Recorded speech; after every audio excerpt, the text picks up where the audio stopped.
challenge you to make your life a masterpiece. I challenge you to join the ranks of those people who live what they teach, who walk their talk.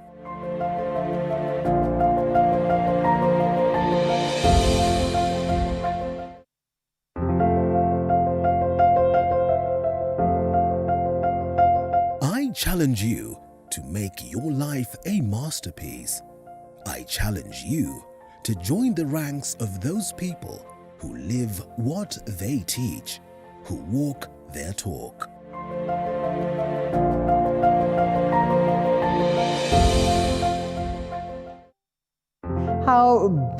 First, the week is going, and look, we are here. It is already Wednesday, and we're counting days down to Friday, as they would say. But then, before we get to that level, it's important that we are always here, and it's good to have you this morning, a beautiful Wednesday morning for that matter. And I look forward to an incredible day. I hope such is the case for you. I hope you had a beautiful night, and it's now time that we get to your favorite program of the day as we kickstart it in a very good note. We look at what is happening in matters news right here and across the global fraternity. If you thought the drama is only in Kenya, you go to France and you see how Macron himself, the president, was treated. Then you realize that yes, sometimes governance is crucial, and therefore when the people get to a point where they are disappointed with their leaders, they will express their emotions, they will express their disappointments in whatever form, privy to the fact that it could be dangerous, but they still do not worry, or they do not think otherwise when they have to say that, you know what, things are not in order, Mr. President, and therefore you need to look into that. We are back in the country and we look at what is happening, that is in the state of the nation. We'll be having gentlemen that help us go through what is happening in the world of news. We keep talking about the, controversial aspect of appointment of 34 judges and the segregating of 6 by President Uhuru Kenyatta that has raised a lot of reactions across the board. Now, former CJ, that is Mutunga, has gone or has taken it on President Uhuru Kenyatta over these particular factors. It reminds the president that he swore to protect the constitution, but what it is that we see today is probably cherry picking on some of the things that he is to protect and those that he goes against, which constitutionally he goes against what he should as the president. And therefore we'll be looking at that. We do not forget to look at his party again, that is the Jubilee Party. Is it in existence anyway? I mean, is it dead, as many would argue? We'll be having gentlemen who are, yes, staunch Jubilee Party members to give us their view on their respective party, even as within this particular party, the UDA faction, or the faction that is allied to Deputy President William Ruto, is flexing their muscles towards 2022. We have seen what has been playing out, and even in the recent campaigns that they have held somewhere in Kiambu, as the people of Kiambu await to go out there and get their next representative. Importantly, we do not forget to speak about the budget. It doesn't look like it's going to be all rosy. Probably the most expensive, or the most, the highest budget that we've ever had in the country. And the biggest question is why the number goes up and up, yet we're not able to collect as much to cater for the same. We run into debts, and that then culminates to the pockets of the common wananchi. We look at all this, and later on we just get to know that on your own basis, on a personal basis, how do you get to save? That is, of course, saving or creation of wealth through circles is what we'll be discussing as the last subject of the day. So I am humbled to have you this morning, and I welcome you to be part and parcel of the conversation. Hashtag Morning Cafe at Linda_Lela at TV47KE. We get to sample some of the comments that you send to us, because then we value your feedback. So keep us, up to tabs also as to what is happening around you, even as we all enlighten ourselves. It is good to have you once again. My name is Linda Alela. The program is Morning Cafe, and it begins right away. So let's look at the papers briefly. What is on the front page of the Daily Nation, the Standard newspaper, and the People Daily? Here you go. The Standard newspaper: why it's race against time for President Uhuru Kenyatta. President has 13 months to cement his legacy on the development change the constitution through BBI and navigate the heated succession politics. A story captured on page 6 as individuals brace themselves to take up this particular challenge or to take up the mantle from President Uhuru Kenyatta while one from his home turf and across the country. And of course, most of these individuals are out there, even the ones who are within the government, trying to sell their agenda to the common mwananchi, something that President Uhuru Kenyatta has castigated. He says it would have been better for this individual to focus much on developing the nation or helping him in, leaving this legacy than that will culminate to selling them automatically to the common mwananchi. But such is not the case, as they would argue. They say you have to prepare today if you are traveling tomorrow. And so we'll be looking at the legacy conversation and just where the Jubilee Party, which is the ruling party, is in terms of making sure that President Uhuru Kenyatta then leaves this particular legacy. And even as he leaves a legacy behind, one of the key things that gets him going to books of, the bad books of Kenyans is the aspect of the budget and how the high cost of living is weighing down on the common mwananchi. And therefore, as we await the reading of the budget tomorrow, which members of parliament have, threatened to probably bow out on the same because of the CDF scenario where the monies that were promised to them by Treasury were not delivered. And therefore, they say, lots of things have not been, working at the level of their constituencies that are supposed to be run by CDF funds, including the awarding of bursaries to students. CS Magoha yesterday saying that, if parents are, not paying school fees, then therefore their children should be sent home, something that has not rubbed well with the people. We'll be looking at that as we proceed. And therefore, we have the budget tomorrow. For every 100 shillings collected in taxes, then 70 will go into servicing debt. You can imagine that. Leaving mega 30 shillings to fund all other needs. And so you can imagine a mere 30 shillings serving all the other needs. And we're talking about a 3.6 trillion budget or thereabout. It is not going to be all rosy. 70% fraction of all tax revenue that will go to repaying our loans, and 30% that will remain from taxes to be used for all other spending needs, as I have mentioned. And we're speaking about the key things that will face it tough. 1.8 trillion total tax revenue that KRA expects to collect. So that is really, not even half of what it is that the budget is. And therefore, we seek answers, and we get to understand then how best we are able to sustain the budget that we have. So we await tomorrow, but then again, we'll be just weighing in to understand what is likely to culminate, and also we just give our views on that later on the broadcast. As mentioned earlier on, a story captured on page 10, Magoha seeks to make PE compulsory. The physical education and sports policy for basic education to be launched today by Education Ministry seeks to make the subject compulsory and taught like other regular disciplines, and an expansion of the conversation of the fact that many parents have not been paying school fees, well, maybe occasioned by the tough times they are facing right now courtesy of COVID-19. And therefore the CS says because institutions are unable to function, then it leaves the heads with no option but to send these students home. Being African is not about black skin. Well, that's an entertainment story captured on page 12 of the Standard newspaper. Another one, and on the aspect of opinion, perhaps Kenya's saving grace is a system of leadership renewal every 5 years. Hope of change at the ballot is the blow valve that provides release of pent-up citizen frustration. But just how many of us go out there and vote ideologies and vote issue-based, matters or leaders who would get us to the next level? Such is not always the case. We're having a conversation with my producer this morning as to how unfortunate it is that, right there at the ballot, you go and vote an individual based on where they come from. So this is my tribesman, or this is a person who comes from the party that I align myself to.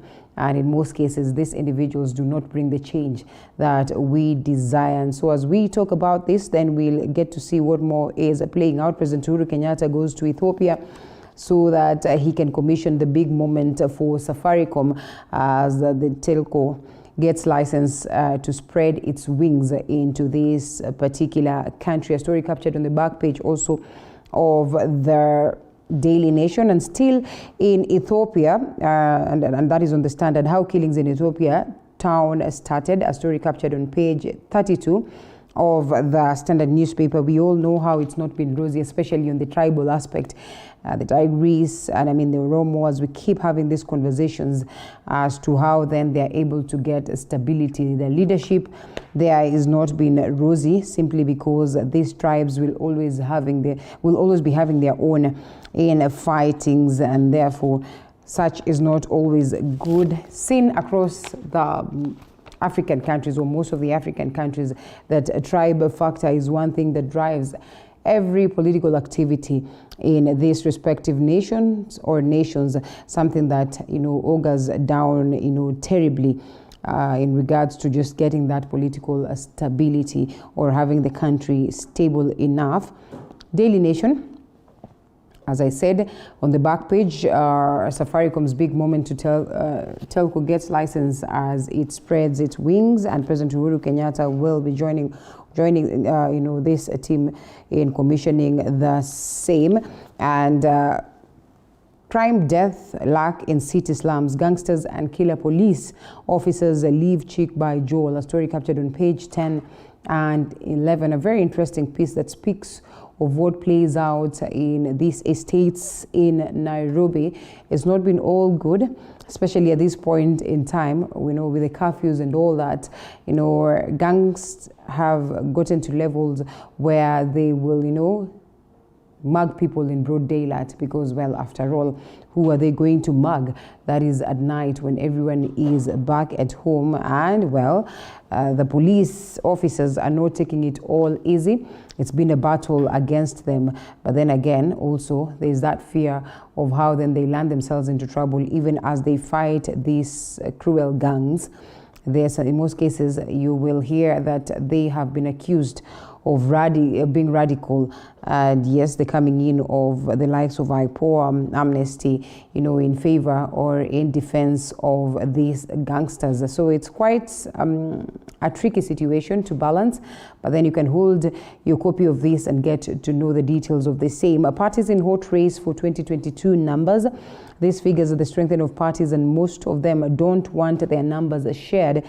That is without their authorization, and in case I give them out, then it will look like I am inciting them against each other. Those are the words of Anne Deritu, who is the registrar of political parties, speaks of 16.3 million registered members in political parties, up from 7.6 million, that is in 2013, according to the party's register, which is probably a good thing for a majority of these particular parties. But then how then instrumental is it in forming the basis, or giving a different face of what we have in terms of politics? That is what we have right there.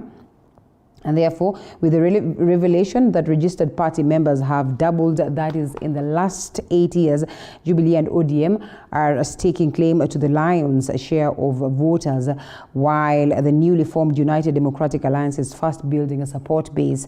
A story captured on page 4 and 5. And like I said, it forms the basis of our conversation as UDA realigns itself. And, we speak of tyranny of numbers and who has the muscle and who is likely to take what. And then where do we go when it comes to the aspect of 2022? It's numbers game, and parties build their membership ahead of next year's elections. But just how many parties will hold until then is something to wait and see. Budget on the budget, we have the fuel aspect, tax, that are topping the list of concerns. A story captured on page 12. We'll be looking at that later on, and even tomorrow extensively after the reading of the budget. Former CJ Mutunga stinging a letter to President Uhuru Kenyatta. We have touched on that. And politicians behaving badly at Needle funeral. Well, wrangles have rocked burial plans for former Kibwezi Member of Parliament, that is Honorable Kalembe Ndile, with the family resisting attempts by politicians to take charge of the event. In most cases, they are told, please do not politic, because after all, well, this individual deserves a decent send-off. And typically of politicians, they will always go there to politics. Stop the extra levies, parents tell CS Magoham. Parents want Education Cabinet Secretary Professor George Magoha to crack down on school heads they said were charging extra levies of up to about 12,500 in violation of fee guidelines. And then the burden for parents who are struggling to clear fees for the third term is also expected to become heavier when we come to next month. Is a conversation that is ongoing after that declaration of CS Magoha Monday that did not rub well or augur well with a majority of parents. And just looking at what has been captured on the front page of the People Daily, here we are. And the People Daily, Uhuru in Addis for Safaricom deal. We have touched on that already, exposed how COVID billions were misused. That's going to be an interesting one that you'll probably need to go through. Auditor General accuses top state officials of operating illegal bank accounts, flouting procurement laws, and making questionable decisions that ended up in wastage of the resources. That is a story that is captured, as you can see, on the front page of the People Daily, and expounded on page 5. One thing that Kenyans are eagerly waiting to see how the courts will deliberate on. That is on the COVID millionaires and the numerous other graft cases in the country. Low food prices, taxation, and stimulus top budget wish list. Kenya's Hopi attorney will outline measures to make lives better lives battered by the COVID-19 pandemic easier, that is, in his ambitious 3.66 trillion spending plan. We are eagerly waiting to see what comes out of that. Why school heads are happy with fees directive. Principals term running institutions with no money at all order. A story captured on page 2. And yes, in regards to sports, and this one has been captured also on the front page of the Standard newspaper, Sports World eulogizes Ayimba as a go-getter. Legends pay tribute to Ayimba. A story captured on page 45, of the Standard newspaper, and 29 of the People Daily. We say, may his soul rest in eternal peace. And now Paranya changes tune in his bid for State House. Just what has he said? Remember, the conversation is on, especially for second-time governors who are planning to know what next for them, or what direction they take, because then politically it would be hard for them to probably take a step behind. Maybe get to, member of parliament a seat, or even the senatorial seat, and therefore they have to prepare themselves. Remember, he's amongst the individuals that is in ODM party that registered their interest and paid the 1 million fee to confirm that he will be contesting for presidency come 2022. But this is what he says: I will shelve my presidential bid for Right Honorable Raila Odinga. Probably this was bound to happen, and he had applied, as I have said, to be Orange Democratic Movement's flag bearer. That is in next year's elections. So much in politics. Worry not, we'll be here to discuss all this with my guests. But first, we also look at what my team has prepared before later on, where we'll be looking at what is happening on the roads. And Kisumu County continues to record a surge in COVID-19 numbers, recording 129 cases. That is as of yesterday's report. And now the county's COVID-19 multi-agency committee has already announced tougher measures to curb the spread of COVID-19 in the region. Lekishon Laban with the details. Out of cases that were reported on Tuesday, Kisumu County topped with 129 cases, this being the latest high number of cases in a county that has recorded a surge in the numbers. Just on Monday, the county COVID-19 multi-agency committee announced more measures to curb the spread of COVID-19 in the region. A meeting that was chaired by Governor Anyang' Nyong'o and the county commissioner agreed to start fresh crackdown on the public service vehicles and border operators who will not be complying with the COVID-19 protocols. The committee further says that all deaths must be interred within 72 hours of occurrence. All mortuaries in the county have been directed not to keep bodies for more than 48 hours and funerals to be conducted on the same day the body is removed from the morgue before 2 p.m. Bodies still at the morgues after the lapse of the timelines will be disposed, while mortuaries will not be allowed to receive bodies from outside the facilities. Other measures include surveillance teams in markets, while locals have been advised to avoid physically attending places of worship. Kisumu County's positivity rate currently stands at 28.4% after recording more than 5,700 cases as at June 5th. In the last 4 weeks, statistics from the county indicates that the county recorded 168 cases between May 3rd and May 9th, 181 cases between May 10th and May 16th, 373 cases between May 17th and May 23rd, 805 cases between May 25th and May 31st, and 780 cases between May 31st and June 5th. No case was reported on Sunday, while 5 cases were reported on Monday and 129 cases on Tuesday, raising the total number of cases this week to 133. Lekishon Laban, TV47. And Bonchari Member of Parliament Pavel Oimeke and his Juja counterpart George Koimburi have been sworn in, that is, in Parliament. The two promised to serve their respective constituencies and Kenyans from all political divides. Speaking shortly after they were sworn in, the two accused the government of intimidation during by-elections, citing the recent polls in Bonchari and Juja.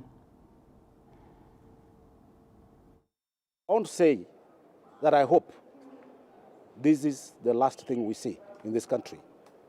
We need Kenyans to choose their leaders in peace. And I'm requesting the government led by His Excellency President Uhuru Kenyatta, that we are not going to see this again. Whether it is in a by-election, whether it's in a general election, I want to say that is a thing of the past. As for me, I want to say that we won't forget. We want to forget and look forward to developing my constituency, to make sure that my people have the services that are necessary. Serikali yetu isikubali kuweka nguvu mingi kama vile walitufanyia pande za Juja, wakazuilia watu wengi kutokea ndio wakaweze kupata ama kuweka kura yao. Kwa hivyo ningeomba serikali ipeane security, lakini sio security ya kuintimidate watu, kuzuilia wengine waingie kwa uchaguzi, kuintimidate wale ambao ni wagombezi. Kwa hivyo ningeomba serikali mambo ya intimidation ifike mwisho kuanzia sasa, ndio tuweze kuwa na taifa ambayo imetulia, taifa ambayo iko na maendeleo, taifa ambayo ni ya kidemokrasia, ambayo itampa Wanjiko nafasi ya kuchagua mbunge ambaye anamtaka yeye mwenyewe. All the best to them as they serve their respective constituents. Now, National Treasury Cabinet Secretary Ukur Yatani is on Thursday expected to table 2021-2022 budget estimates. However, the CS is facing a tough balancing act between cushioning Kenyans from the effects of COVID-19 pandemic and the repayment of debts. This, of course, are the highlights as we expect to see then what culminates of the budget, as Joash Onsari reports. The 2021-2022 financial year budget of 3.66 trillion shillings is the biggest to ever been read in the country. The current economy amid COVID-19 has seen and left Kenyans struggle to earn a living. And as Treasury CS Ukur Yatani tables the 2021-2022 budget estimates on Thursday, he is facing a tough balancing act. This year's budget is in deficit of 952.9 billion shillings, with the country's debt ceiling standing at 9 trillion shillings, a 200 billion shillings increase from last year's budget. Ambassador Yatani is also said to request Parliament to adjust the country's debt ceiling from the current 9 trillion shillings to possibly 12 trillion shillings. Kenya's ballooning debt has had a dent on the country's GDP, which according to the Central Bank of Kenya was at 1.05 trillion shillings in 2003 and rose to over 3.5 trillion shillings in 2013. However, in the last 8 years, Kenya's public debt has risen from 1.8 trillion shillings to over 9 trillion shillings with an estimated annual budget deficit of 8%. The hope of Kenyans to be cushioned by the government from the effects of COVID-19 may, however, not be part of this year's budget. The price of some basic commodities is likely to rise as well. In what seems to be a tough economy for Kenyans going forward, Treasury had committed to slightly increase tax collection from internal sources to pay a 257 billion shillings loan from the International Monetary Fund (IMF). In the 3.66 trillion budget revenue estimates and expenditure for the financial year 2021-2022 tabled by the Budget and Appropriation Committee on Tuesday, the recurrent expenditure is estimated at 1.29 trillion shillings, while development expenditure is estimated at 666.5 billion. The Budget and Appropriation Committee estimates the budget for three arms of government as follows: the Executive 1.9 billion shillings, Parliament at 46.6 billion shillings, which exceeds by 8.7 billion from the financial year of 2020-2021, and Judiciary at 17.92 billion shillings. In the year 2021-2022 budget, Treasury projects total revenue collection of over 2 trillion shillings, which is an increase of 210 billion shillings from the 2020-2021 budget. National Treasury is also seeking powers over tax rates, removing the parliamentary approval obstacle in the Exchequer's attempts to fill the government reserves. A move that is expected to see taxpayers dig deeper into their pockets. Joash Onsare, TV47, Nairobi. All right, and to a different one altogether that equally forms the basis of our conversation this morning, calls to have President Uhuru Kenyatta swear in the remaining 6 judges out of the 41 nominated by the Judicial Service Commission continue to dominate the corridors of justice, with the latest being the former CJ, that is Chief Justice Willie Mutunga, christening the 6 judges as Uhuru's list of hate. Mutunga tells President Kenyatta that a state of office is not a personal property of any individuals or office, and his refusal to swear them signals a dangerous dalliance with impunity. And as Mwangi Minor reports, and Mutunga adds that if President Kenyatta cannot obey the Constitution, he should resign or seek an early retirement. I, Ngoge Grace Mumbi, a judge of the Court of Appeal. In a bold letter addressed to President Uhuru Kenyatta, former Chief Justice Willie Mutunga says that he has chosen to address the impasse surrounding the appointment of judges left out by the president, as it signals a dangerous dalliance with impunity, especially with the highest office in the land. Mutunga says, and I quote, "These occurrences are intentional, persistent, defiant and brazen, fueled by an inexplicable determination to overrun the barricades of Kenya's constitutional order." End of quote.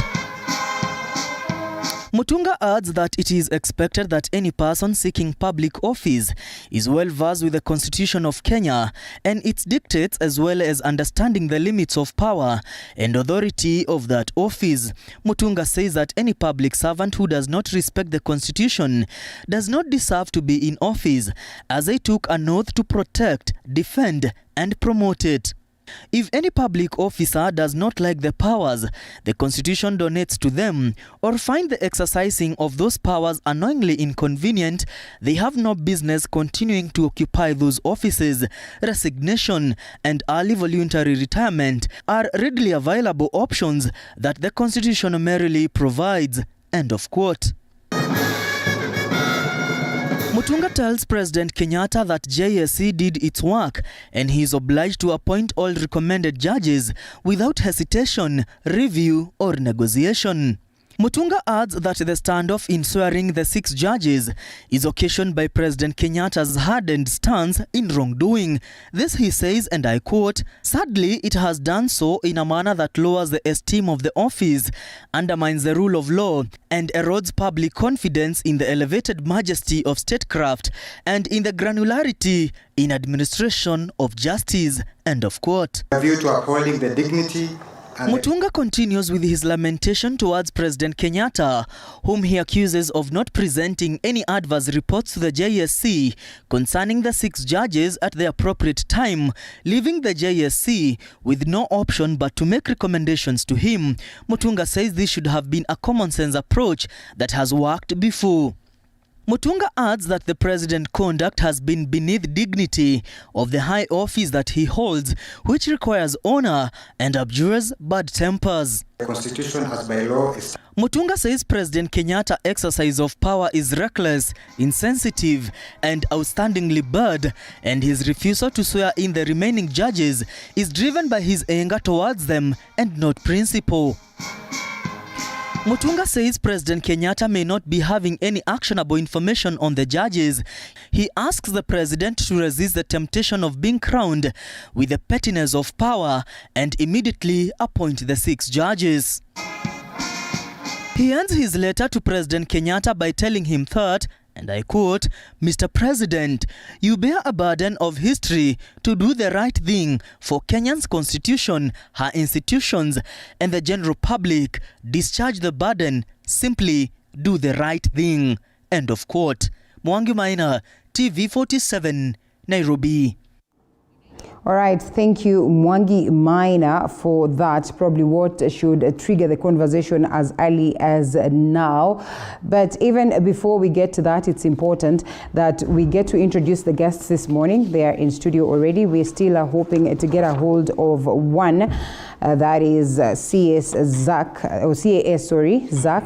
for Sports, who will equally be joining us. But as of now, I'll be introducing the 2 guests that are in studio shortly. One of them that has always been joining us virtually officially finds his way here. And for that reason, we are really, really grateful as we look forward to an incredible, conversation. We get to engage him and we understand what brings him here this morning, or not just this morning, what brings him to Nairobi, because most of the times when we engage, he's somewhere in Nyandarua, and today he is here. So of course we'll be having, I call him the speaker, because then legally, then it appears that, well, such is the case, he's still the speaker, and we cannot go against what the courts dictate, in as much as he's also the boss that is on the County Assembly's forum.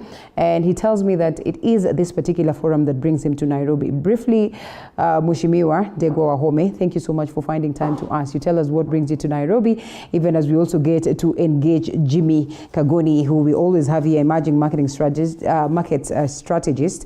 so that we get into the conversations of the day. So briefly, what brings you to Nairobi? Thank you. I'm very grateful to be here. Thank you. We have been discussing, but it has never happened in the studios. Yes. So I'm very happy and I feel at home. Karibu sana. As you have introduced me rightly, I'm the speaker for Nyandarua.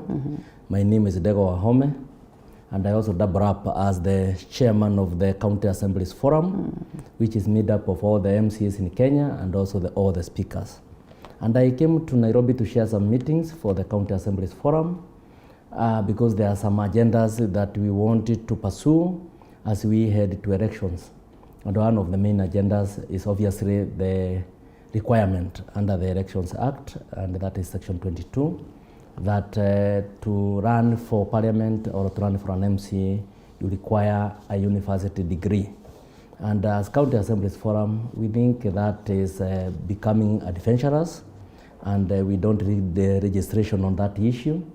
And knowing that sovereignty rests in the people under Article 1 of the Constitution, we feel that every Kenyan, whether you hold a professorship or you come out of a primary school, that it is the domain of the people of Kenya to elect their leaders, and most importantly, people with leadership qualities, people free of corruption, and the people of integrity. I'd want to believe that one of the reasons why we have this Act 1 is to create, job opportunities for individuals who've studied, who've, earned their degrees, who've taken it to the next level in terms of education, and therefore it is fair. I mean, how many times have we had, complaints that we have graduates moving around without jobs, yet individuals who are not qualified are the ones who are holding these crucial positions. For that reason, maybe that's why they termed it necessary. And also the magnitude of what these leaders handle, I mean, would probably require not just basic education, but, education to another level. I don't know what Jimmy would say about that. And I'm sorry, we are snooping into what brought you into Nairobi. But, I felt like it was of importance for us to probably touch on that, because everyone is aligning themselves for 2022. We have members of county assemblies that do not hold degrees today, and therefore they might have performed well for their respective, wards, but then again, they're going to be out courtesy of this particular act. Jimmy, what do you make of it? I think the truth of the matter is that we have been overemphasizing on the need for education, and I want to appreciate that education is important. It helps someone to be able to understand issues, and especially when you are at a level of leadership of the county assembly, whether you are an MC or you are serving as a speaker, education is quite critical. One of the functions of the county assembly is like the legislation. You really need to be one person who is able to interact with the documents, you are able to interpret them, and that kind of thing. Right. However, it's not the only requirement. I've seen the proponent of people who have been saying that you need a degree and all that. Like, it's the only thing that you need. We have seen, and the speaker is here, will tell you, we have seen quite a number of members of county assembly who are well learned. They have the papers, but let me tell you, when it comes now to the business of the house, they perform so dismally. You cannot even compare them with others, with someone who just came with a Form 4 certificate there.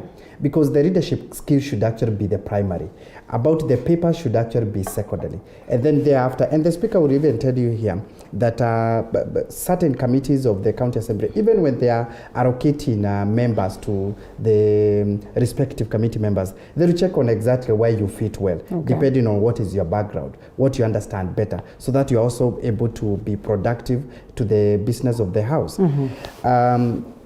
The only issue is that we are really overemphasizing on that, and maybe we even need to take stock, Linda, and ask ourselves, now that we have everybody at the cabinet level who is a graduate, a master's holder, or a doctorate and all that, how well are they performing because of having those papers, so to speak? I mean, just the other day, we had the former CEO of Safaricom, somebody who just had a diploma, and he is heading such an organization. But we agree that this are rare breeds. It's not like, It's a rare, Yes. It's a rare, that's for sure. In fact, I want to agree that I don't think in any way that we are dismissing and saying there is no need for education. What we are saying is, if you come with it, but first, the primary should be your leadership skills. If they are good, well and good. Then we can start now trying to check, Linda, you are a journalist, what do you understand and all that. So that again, when you come to the county assembly or even to the parliament, we do not now allocate you to a committee of PAC. Perhaps you will not understand the maths there and all that. But there is other areas that you can do, you can perform so well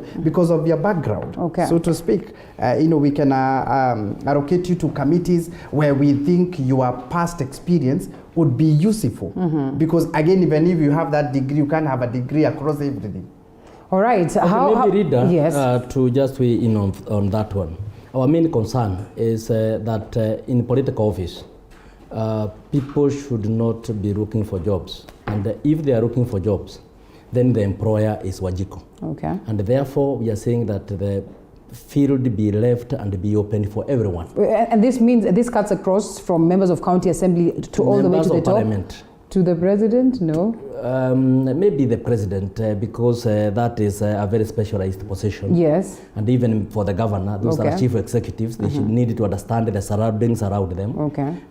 Even if they have a bureaucracy that will help them to move on. But we are saying that for members of parliament and for the MCAs, who are the representatives of the people, the president and the governor are not representatives of the people per se. But for members of parliament and MCAs, they are the true representatives of the people, and the people should have a say about who becomes the leader. And I don't see any way under Article 1 of the Constitution that the people can cede that mandate to elect their leaders. When you look at the other area is that there has not been any empirical study to show that those who are graduates in their wards are performing better than those who are not graduates. So you start asking yourselves, where did the enactment and the conception of this law come from? When first we should have an empirical study. Thirdly, is that in Kenya we only have 3.5% of Kenyans who are graduates. That is less than 1.5 million people. And we wanted to go against that 27 of the Constitution, discriminate against 46 million Kenyans who can never be readers, so that leadership would be a preserve of 1.3 Kenyans. Therefore, it is quite sad. For us, we think it's absurd, and it is something that should be confronted in court and declared in constitution. Any hopes for the same sailing through, or these definitely petitions? The grounds are very clear. Okay. And this is a very feasible litigation that we are going to confront, and we expect that at the end of the day, and within the shortest time possible before the next elections, that the court will have declared and rendered itself very clearly that this is unconstitutional and that it should be taken away from our statutes. All right, well, we wait to see. All the best in that bid. Then it will also open lots of ways for many other individuals who could have the interest of serving their people and probably are limited in terms of the level of education. Now, let's get to the conversations, and we have the newspapers here. I should start by giving you this, so at least we have the Daily Nation with you and the Standard newspaper with Jimmy. And so briefly we look at the papers. Some of the key stories captured in the papers are the very same stories that we look at this morning. Important, we focus on the budget and the expectations, as of course members of parliament also threaten a scenario where they would stop the reading of the process because of the CDF, or the monies that are promised to them. CDF monies are not at the level of the constituencies just yet, and therefore they've not been able to serve the people as expected. We do not forget to talk about what is happening in Jubilee Party. And Speaker, you are a Jubilee Party member? Yeah, Speakers, I'm a non-partisan. You're non-partisan. Okay, well, honestly, yes, as a Speaker, you're non-partisan. Yes. But initially, before you were... initially, yes, I was a registered Jubilee member. Jubilee member, yes. Yes. And speaking of registered member, I think that is the key thing that has been captured on what? That should be the Daily Nation, the Standard newspaper? Is it the no? Why the race of time is actually this one. Parties in hot race for 2022.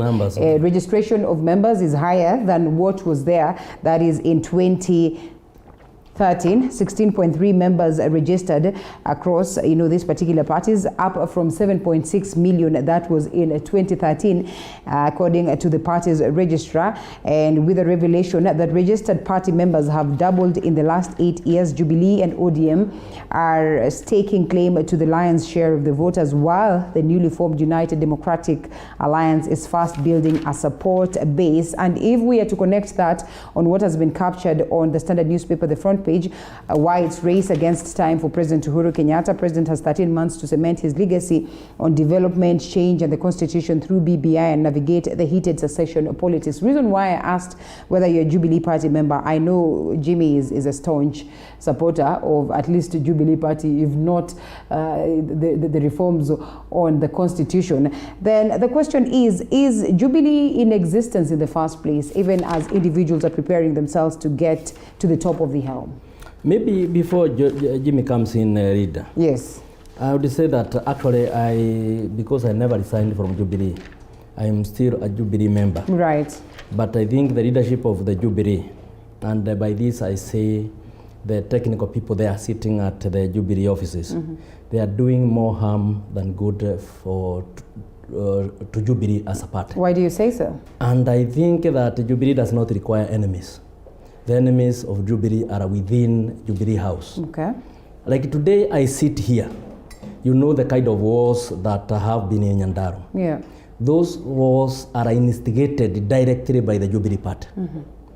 Where MCAs who do not want to vote out Dego Wahome, who fights corruption, who fights for accountability and transparency, when the motion to remove Dego Wahome is brought on the floor of the House, A letter is coming from the Secretary General of Jubilee Party, Lavaro Tuju, okay, suspending those MCAs who believe in the philosophy of Degowa Home to fight corruption and non-accountability and non-transparency by the governor in Nyandarua. Okay. As we speak now, 6 of my members have been suspended from the Nyandarua County Assembly. Okay. 2 nominated members have been suspended for 6 months and fined 100,000. Now today they cannot go to that assembly to work for their people. Right. 4 elected members have been suspended from the assembly and fined 100,000. These are MCA elected in their wards to represent their people. But by the edict of the Jubilee Secretary General, they have been chased away from the Nyandarua County Assembly just because they are fighting corruption. Therefore, I'm telling you, Jubilee does not require any enemies from outside. All right. The enemies are within Jubilee headquarters who are exercising complete impunity. And therefore, you find Jubilee, people fleeing from Jubilee, not because the Jubilee does not have good policies, not because Jubilee does not have our president as a good leader, but those people sitting at Jubilee House are killing Jubilee. And I've told him. Would you be tempted to defect? Okay, well, let's not say defect, but would you be tempted to probably deregister yourself from Jubilee Party? Those are issues we are weighing. Okay. Because like now, when MCAs who stand with the truth, who fight corruption in Nyandarua, are suspended by the Jubilee Party without even being heard, just because they are helping me to fight the governor's corruption. Okay. Then why do you remain in such a party? All right. It becomes a very serious challenge. All right. Yes. You know very well that yours is a ground that is full of Jubilee supporters. Yes. Wouldn't it be risky for you politically to even imagine that you take a different direction party-wise? I don't think we are taking a different direction. I don't think that President Uhuru Kenyatta is in support of what is happening in Nyandarua. President Kenyatta, one of his main agenda is to fight corruption. Okay. Myself and those MCAs who are being suspended from the assembly, who are being fined, who are not being subjected to the rules of national justice, and now the people in their wards are not being represented in the assembly of Nyandarua, that would not be supported by the president. And that is why we are saying these are murderings and idlers in Jubilee headquarters who are causing havoc in the party. Why would you blame Right Honorable Raila Odinga or the handshake for the failures of Jubilee Party? And I'm saying, why would you? I stand corrected, Jimmy. If you are not a Jubilee Party member, then therefore I stand corrected. But if you are, why is it then that we've had this bickering that, it is the handshake that brought troubles to Jubilee Party? Yet we acknowledge the fact that the troubles of Jubilee Party started even before the handshake.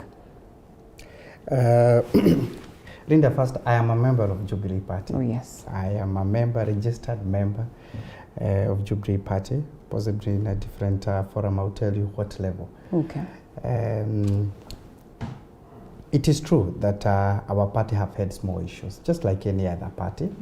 It has had small issues here and there, differences within that have been there. And I want to acknowledge that indeed I've also had people blaming Right Honorable Prime Minister in regard to the small wars that are there and say that this might have been caused there. The challenge came in, and it's good to say it as it is. The challenge came in when a function that is led by the Deputy President started having an inclination or their loyalty elsewhere. Okay. Okay.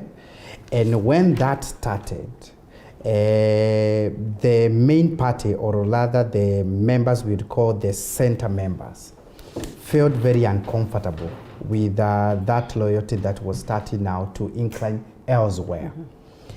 And of course, because they did not want to really point on what is exactly the problem, they started directing all the misfortunes to the Right Honorable, the Prime Minister, and saying that this handshake is what has brought the problems there.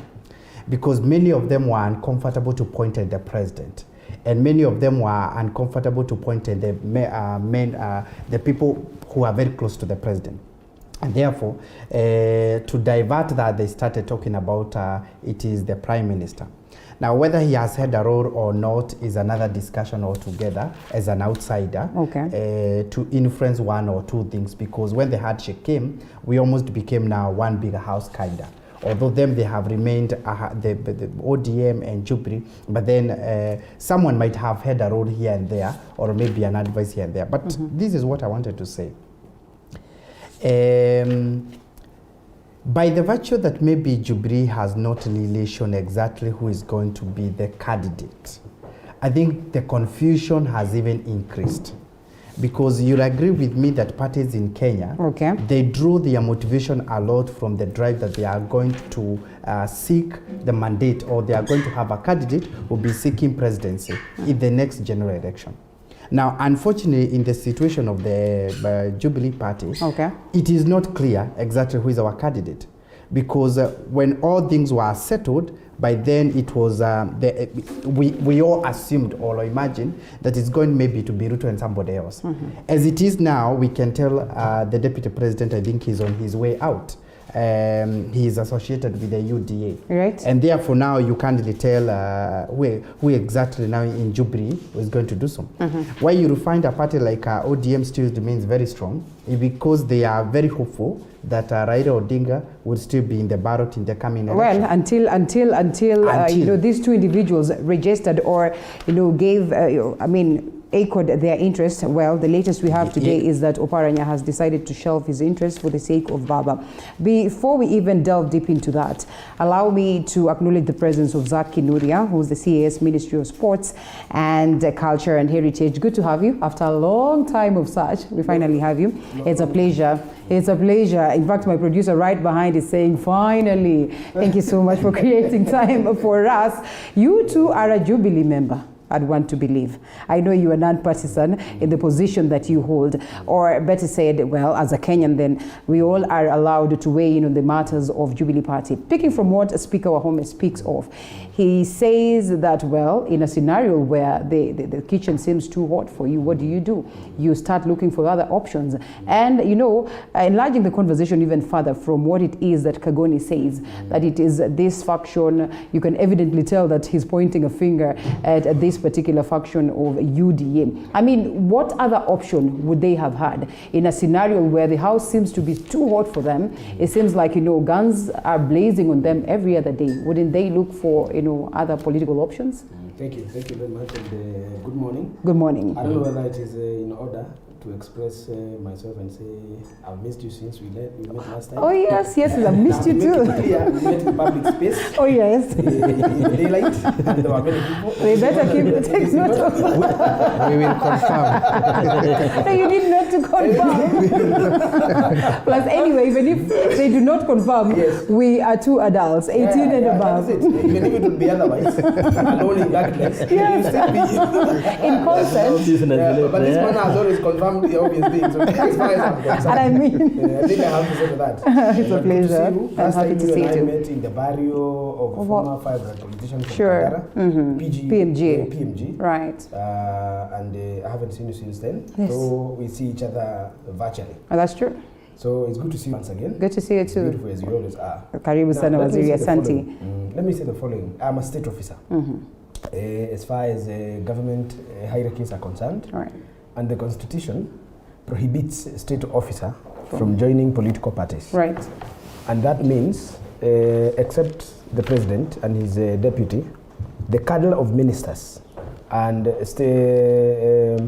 PSs, parastatal chiefs, and are not allowed to articulate agenda of political parties, are not allowed to join political parties, are not supposed to be officials of political parties. By law, I think so, Bwana Speaker. The law does not allow. Have all our CS No, that's the law. Now that's the law. Okay, that's the law. Unfortunately, as far as the letter is concerned, that's how it is. As far as the spirit of the law is concerned, you find yourself that when the government, when one of these many political parties takes over power, that means a party is now a ruling party. Yes, it has its own agenda. This agenda and the government agenda sometimes are intertwined, because you see there is a party that brings a president to power, and then there is a government that has an agenda to fulfill. Okay. Sometimes they intertwine. And this is where now it becomes difficult for vocal people like I and some in government are not able not to belong, to a political affiliation. In this case, I want to declare openly that I have always, and I will always, as far as this regime is concerned, articulate the agenda of Jubilee Party leader. Okay? Not Jubilee Party. Jubilee Party leader, President Uhuru Kenyatta. Who is the president? Yeah. The president, being the party leader, has an agenda for this country, which he has called me in his circle to help push and deliver. So that is where I stand. Okay. Jubilee Party, I left as a member. It is important also to say so. Okay. And I left as a member of Jubilee Party because I could not agree with the deputy party leader. All right. Of the party. And I thought, as I was taught by my seniors in the village, the elders, that if you disagree with the men, you don't fight as far as they have stakes in that space. Okay. You leave them. Go and look for you. I mean, if you fall out with your father, you do not fight over there. Go and look for your goats. Okay. Those are his goats. Do not fight to your father over the land. Go and look for, you are a man also. So we fell out ideologically, not personally. Okay. And then I left the party. It's a good thing. So I've not had a political party, and I'm not registered in the political party list. If you went to the registrar, you will not find my name in any of these political parties in Kenya today. So I'm not a member of political party, and I am happy that way, because now I can serve the president unreservedly. I can serve the people of Kenya regardless of the political affiliation, whether they are in ODM, whether they are in Jubilee Party, whether they are in Kano, whether they are in Amani, or whether they are in these other nondescript cropping up parties. I think this is where I can offer my services to them irregardless, as the president puts it. But let me weigh in on that matter, because I'm also living here in Kenya. The speaker has mentioned something important about the implosion of the ruling party. Jubilee Party is the biggest political party today in Kenya. Right.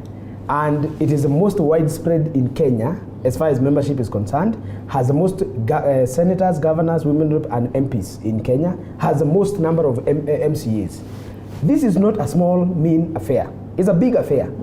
And such an infrastructure, as a political scientist trained in the University of Nairobi, I have always advised, and I did advise, that we require clear handling of such a sensitive body. Such a vehicle is so sensitive, it cannot be left to be handled with high-handedness or with recklessness, or cannot just be left to manage itself. And this is why you see there is a problem. There is a problem because the stakeholders who are now the leaders serving in the political wing, the speaker and the members of parliament, county assemblies and the governors, sometimes feel that they do not have the control of the party. Sometimes feel the party is being controlled outside them. Sometimes they feel that the party may not give them a certificate to run again if they want to run. All these fears are genuine. But what should be done, and this is what I would advise, what should be done is, if members can freely engage and speak, give ideas and contribute, suggest ways of recruiting members more and more and more, and also be seen to be humanitarian in society, people always will go with the party that feels their interest. But if a political party, that be Kano, ODM, Jubilee, Amani, and all these other parties, if people feel they are political vehicles that are completely deflated and de-wheeled as soon as they arrive, people will always shop for a new one. And this is a very, very dangerous political, this is a very, very dangerous democracy, element of democracy, that parties do not outlive the founders. It is completely dangerous. Because you see, in countries that are developed, we know there are political parties that have surpassed generations. If you talk of America, we have two parties, Democratic and Republican. If you talk of South Africa, we have the founding 1911 party ANC. Founded by people in, what is this? It's ANC. If you come here, just home, a place where Kenyans like to think they are superior than, we have Chama Cha Mapinduzi. If you go actually the next door neighbor, you see there is a party called NRM. There is nothing as good as a democracy that has stable political parties where you can join because you are convinced ideologically that this is where I belong. My brother Kagoni and I have had a long stint in political ideology. And we shop for a vehicle that we can serve, not necessarily by being elected, but even belonging to a political party where you have a stake, necessarily not because you want to vie with the party, right, but you can serve that party because it is a party of the people. Finally, my sister, let me put it this way. When a party, a political party, does not in any way convince the people that the office holders are legally in office, they cannot be at peace. Okay. You know? All right.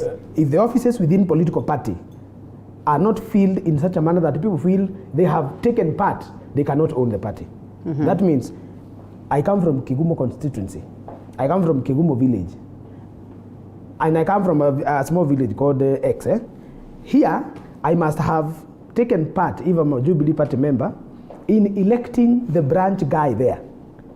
Myself, as a party member, so that I can elect the district member, so that I can elect the county member, then I can elect the party chairman. If we feel that we have put these people into office and that we can hold them accountable, they will serve you. All right. Otherwise, if people do not feel they are the one who put people into office, and this is why the president had said in 2016 that we are going to have interim officials, because elections are so near. That was in 2017. So that in 2018, we can elect Jubilee Party officials, so that these people who are elected can regularly be changed if they do not serve the interests of the people. I wish that this party, which I co-founded as party member number 17, co-founded and handed over to Veronica Maina as the Secretary General, then handed over to Tuju, and then I left after falling out with the Deputy Party Leader. I took part in writing its constitution, took part in forming all the structural offices, prepared the launch, which was grandiose, as you remember. Yes, the Prados cruising Thika Road like there was no tomorrow, if you if you remember this thing. Yeah. So I would wish this party, which I'm not a member to, and which my brother is a member to here, to function. I would wish that this party function. Can I reveal to you? From hold it right there. How about you reveal? Hold it right there, yes. Waziri. Why? I mean, let's take a quick break, and then you come and reveal the same. Okay. Right, and I hope you do not change your mind. No, I will not. All right. To you. Even if not to them, I can reveal to you. Okay. Well, we'll take a short break, and you reveal to me. I'll tell them after this break.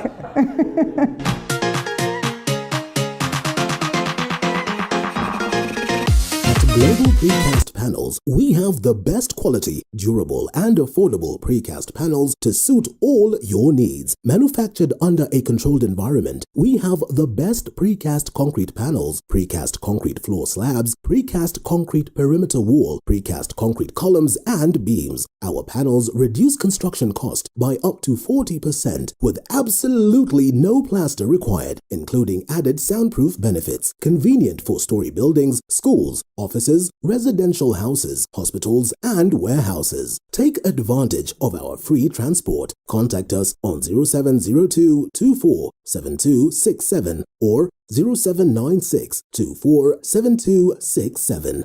Global Precast Panels Limited, your reliable option for efficient construction. These are the sights and sounds of a working nation. There are no shortages to remarkable ideas. What's missing is the will to execute them. You need to stay relevant. If you don't, you're going to fade off.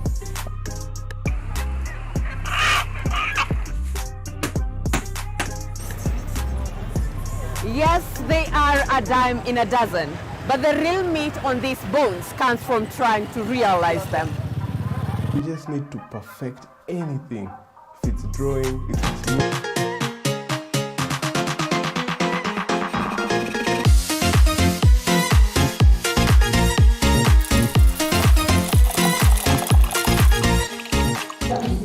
Well, the conversation is still on even as we take that short break, and we are back with the same. Still with me, we have Jimmy Kagoni, emerging markets strategist. We also have the chair, County Assemblies Forum, that is Honorable Ndegwa Wahome, and we also have Waziri Zach Kinothia of Ministry of Sports and Culture and Heritage. Good to have you, gentlemen, once again as we get to this conversation. And before we come to that revelation, hold it right there. So at least we have these people waiting. Let's come back to Speaker here.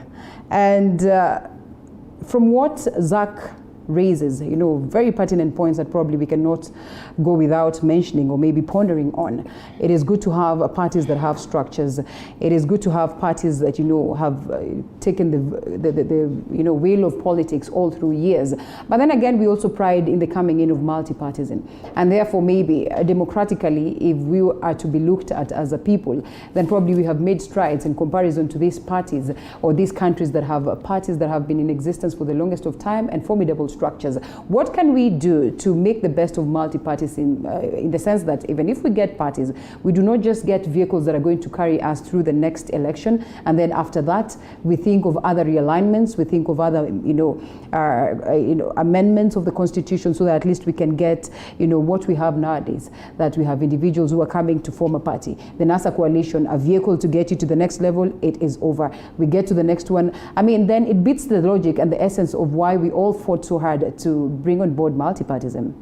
Thank you, Leader. And I think I would agree with you, Waziri Zach Kenodia, on his interrogation of the party structure in this country. And I would want to say that in Kenya, to build the strong parties, we just need to be real. Because like Jubilee, I believe, and I don't regret being a member of the Jubilee. It is one of the most progressive parties, not in Kenya, in Africa. You look at the Jubilee's manifesto, at the Jubilee constitution, at the Jubilee economic blueprint, then you can never have anything good for this country than that. And I think the president established a very comprehensive bureaucracy to be able to deal with these issues, and he laid his trust on these people to do the right things. But which unfortunately, in my very honest observation, they are not doing that. And therefore, this is a letdown to the president, and I think it is impacting very negatively on his Big Four agenda. Because that another was a synthesis on what ails us, and they had provided the triggers that would make Kenya to be a democracy and to ensure prosperity for the country and for its people. And therefore, why I'm saying that it should just be real. Like now, Jubilee Party, in Nyandaro, we lost an MC in a place called Rurii. And the Jubilee Party, that was its seat to lose. But because there is a governor who has gone completely against the Jubilee manifesto, and is not delivering according to the wishes of the president, and is not with the transparency and accountability, utilizing the monies coming to the county. The people of Rurii, when the governor appeared there, they just asked him for a scorecard of the 4 years that he has been in office. Before it even goes to the people, I'd want to believe as a speaker, it is really important that we instigate conversations that revolve around understanding what it is that the governor is doing, and if there is an undoing in what it is that they are doing as, of course, their constitutional mandate, then the processes should be followed accordingly. If we are just to make roadside declarations on the performance of the governor without instigating conversation or, impeachment, we've seen governors being impeached. And these conversations started at the level of the county assembly. Why don't we have the same if there's that feeling or general feeling that the governor of Nyandarua is not doing what is expected of him? I think that is a different matter altogether, because I have said the party is the problem in Nyandarua. Right. Because when an MCA even refuses to vote against the speaker who is fighting corruption in Nyandarua and who is for transparency and accountable, that MCA is even removed from the assembly, even denied the right to represent his people. Who other MCA will come with a motion to remove the governor? And we know that the removal of these MCAs who go against the governor's conduct in managing the resources of the county, it is the governor who is behind it. And he is working very closely with the party secretary general. Have we created warlords in the, and because we really seek to see devolution, and I'm sorry I'm taking this direction, we really seek to see devolution a success. But on several occasions we've had conversations, and maybe Jimmy can weigh in on this, that, in the governors that we create, we are creating warlords, militias down there at their respective counties. How do we get individuals that are there to serve the people as opposed to creating warlords, individuals that are going to be powerful, more powerful probably than the president of the state? Maybe before Kawan comes in, Rida, I would want to say that like you talked about how we can build solid parties. Yes. Like I was saying, Jubilee, it was a walkover in Ruri. But because of some murderings at Jubilee headquarters, it becomes a very big problem for the president. And it becomes an egg on the face of the president, which is very unfortunate. Because like the people of Ruri, the president has given 400 million for the upgrade of JM Hospital to be equipped with ICU beds and facilities. Okay. He has provided money for a CT scan center, and we raise those issues as the people of Nyandarua, but the governor is able to come and manipulate the party headquarters. Now, when the issues goes to Ruri, the president believes he has done all his best to ensure he uplifts the life of the people of Ruri. But the people don't see the president. They see the governor who has failed to deliver for them. And therefore, the issue of party structures is very important.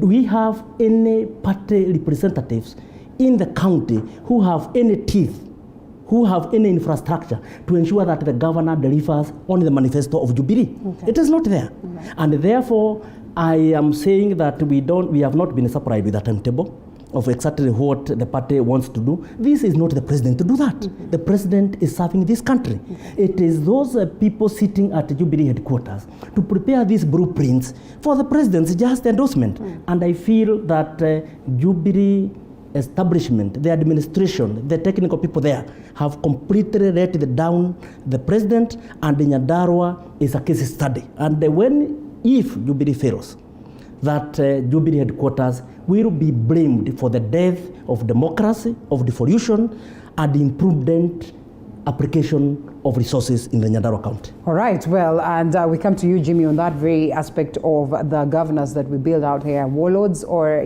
people to serve, the common mwananchi, and importantly, what do they make of devolution, because we seek to see it successful. Briefly also on the aspect of what he brings on board, just what is left of Jubilee Party. If we're talking about, say, 13 months to the general election, and we still are hoping that this ruling party holds water? You say, and I truly feel the speaker, because his is actually coming from a context. He's speaking about Nyandarua, an experience that has been there, and it was really painful to see Jubilee losing that position of the MCA Tiroli Award, okay. Surely, when we knew exactly that should have actually gone to Jubilee. Other than that, and I want to speak this even as an observer, you see, when you lose objectivity to subjectivity, that cascades down to every other level. Mm-hmm. So you realize that immediately up there, when the dispute resolution mechanism is not objective at all, it's purely on matters of your inclination, your affiliations, and who you adhere to, then definitely that is going to cascade down. You'll be so shocked that eventually what happens is that me as just a small member down there, I'm also looking to align myself on the side that I feel they are going to give me some favors or certain benefits of a kind. So therefore, and that happens in every other organization, so to speak. When on the top that there is no objectivity, it's purely matters in regard to your inclinations, your affiliations, warlords like you are putting it, and other small gods that are being created by the organization, then definitely people are going to incline themselves to those figures. They are going to, there will be no discussions. Like for instance, there are people already who know if they have a case in Jubilee, they already know what is the determination even before the case happens, simply because of what is my stand. Now, having said so, we also need to interrogate keenly about the loyalty of our members, because that has also really contributed a lot. The loyalty of our members, because we might have actually created the subjectivity mentality because all of us are adhering to Linda. And then there is also Dewa Home, who is also interested in the position that Linda is interested in. Mm-hmm. So we'll find there are some functions that I want to agree. Any point that is coming from Dewa Home, regardless of whether it is reasonable or not, we will agree with that one. And then there is another function that is now trying to align themselves with Linda. That has also brought some issues, and it's good to bring it out because the truth of the matter is, and I hope the president, and I want to believe because he is able to, take care of our house and see what we can be able to do. By the virtue that now, Linda, we do not have a clear candidate for the 2022 election. Okay. Now, that is also another unfortunate thing. And especially when you know that there are alternatives out there and there is the competition that is happening, and much of the motivation of the political parties in Kenya. And I want to agree with what Bwana CAS said, that if we are able to outlive the founders, if we are able to come up with the structures in a way that we are able to build on them beyond the candidates of that day, that would be the way to go. Unfortunately, as it is, and that is the reality we must admit as Kenyans, that even the most powerful parties we are seeing today, or the ones that are looking very promising, is because of the candidate. It's because of the candidate. You remove the picture of the candidate there, then you realize they are more or less than what we are really discussing here. Yeah. So the question is Jubilee able to stand up, and is it able to live up beyond now the founder, President Uhuru Kenyatta, and the deputy and the others who are there? Is it able to go beyond that? And how do they do so? It's only that we come up now with an agenda, a policy, a philosophy that all of us believe in. By there, let me shock you. One of the parties, and I know it has actually been downplayed many times, one of the parties that has loyal members all the years is KANU. Yes. There is a philosophy in a way that the members of KANU, some of them are really held into it. I know we have really thought about it and because of what the Moi era and stuff and those kind of things and all that. But let me tell you, you'll find very loyal members of KANU are telling you, I've never moved from that KANU. But what is the importance of being loyal members, and really nothing crucial is being fronted to the eyes of the common mwananchi that would be helpful? I mean, we all understand that much as it could be formidable a party, you know, at the end of the day, what is it doing in parliament? What is it doing at the level of the executive, if at all it is there? Can I tell you something? Can I tell you something? And I can see actually that direction, because that is actually the danger of parties. Yes.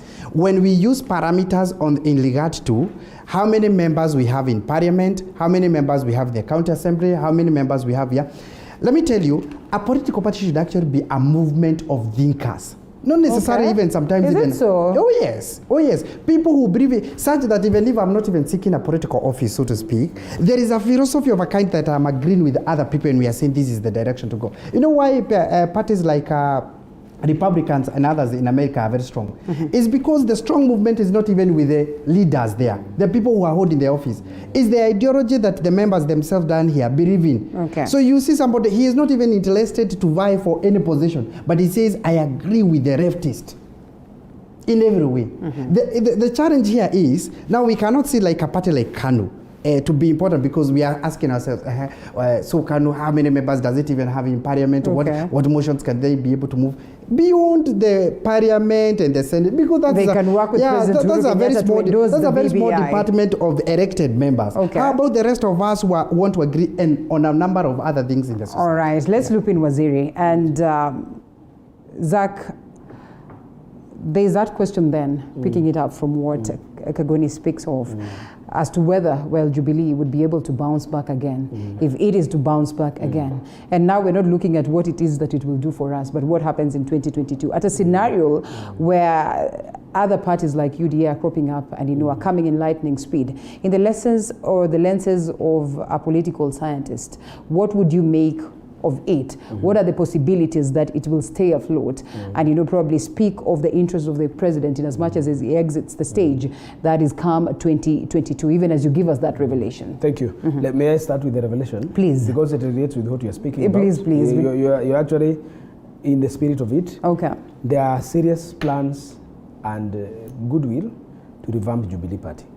Okay. Yes, that one is good. Now I'm telling you, that one is I'm giving inside information. Okay. For the sake of also of our people who loves the party, who have been part of the party, who are looking for a shop, you know, to enter. Yeah. I'm telling them, Jubilee Party will be revamped. Okay. I have information that one is going with to a happen. national face. Not just that, but we are going to remove everything that has ailed the party, including individuals. All right. Okay? These things will happen for the sake of people like the speaker, who initially fell in love with the party, who rode on the party to deliver their manifesto to the people, for him in the county assembly, for him to the people who listen to him and the people he commands, but also, importantly, to renew and regenerate the hope that was cast 5 years ago by the party to the electorate. Remember, this party was founded on 10th of September 2016 in Kasarani. And I have told you, the cancer that ails all political parties here, and I want you just tell me one. Do you have a political party that has done grassroots election? Do we have one? Do we remember any? No. I don't think. Even Kanu itself attempted to do grassroots election in 1967. There was pandemonium and chaos in parliament. Right. And I remember Saroni and Shikuku that I'm saying that Jubilee, rather Kanu is dead, and they were detained. Detained without trial for having Chama cha baba na mama, yeah? All right. Yeah. And others went ahead to say Jogo ni mzee sasa inaweza chijwa, and they lived to see some very dark days at that time, because this is not France where you can slap the president even by your words. You know, people will behave this way. Jubilee Party has had, through the party leader, the cries of the members. That's true. I'm not a member, I told you. Okay. But the members have cried. They have I am sure Wahome, through his links, has also spoken his frustration to the party leader on why he thinks Jubilee Party is not in the right track. Many people have spoken. But the most important person has spoken, and that's the voter. Right. The voter has registered his dissatisfaction in Juja, registered his dissatisfaction in Rurie, registered his dissatisfaction in, is it Lakeview? Yes, Lakeview. And the president is totally, this now is, I know, is totally and what we would say crazily concerned about why this would be happening when he is the president. Why the party, what is so wrong with the party? And perhaps because of his magnanimity, the president allowed the party to run on its own to give it time to grow. But there are people who saw the chance to drive their own agenda now through the party. In the end, ending up hurting so many interests in the process. That is why the party may not have been able to do this. But let me tell you, the party will be revamped. I know it will also carry the face of the youth in the management level. And I am sure the elections will be done. Because I'm Zach Kenothia. At the grassroots? At the grassroots, yes. Because I'm Zach Kenothia, I will not automatically assent to it. No. I will have to go through the constitutional process from the people who must first own the party, so that now they can run its affair. And you see, the beauty of elected people for party structures is that they have respect for managing the political cadre. All right. You know, the political cadre is managed well. Parties must survive. I have written extensively about political parties, having studied that also in the university. And I have said this: political parties that must outlive its members must renew its mandate also, must renew the hope, must renew the aspiration, must recenter the ideological stand, and must all the time run with the interest. You know, as they say, as marriage is about love and respect, as commerce is about finances, as religion is about faith, politics is about interest. If people feel their interest can only be fulfilled through political party A, they will come to that party. You know, my mother has changed parties since 2002. 2002 she was in Kano. 2007 she was in PNU. 2012 she was in TNA. 2017 she was in Jubilee, courtesy of my conviction. I don't know how to join there. But I realized all through, it is not the party she has been following. It is what Jimmy has said.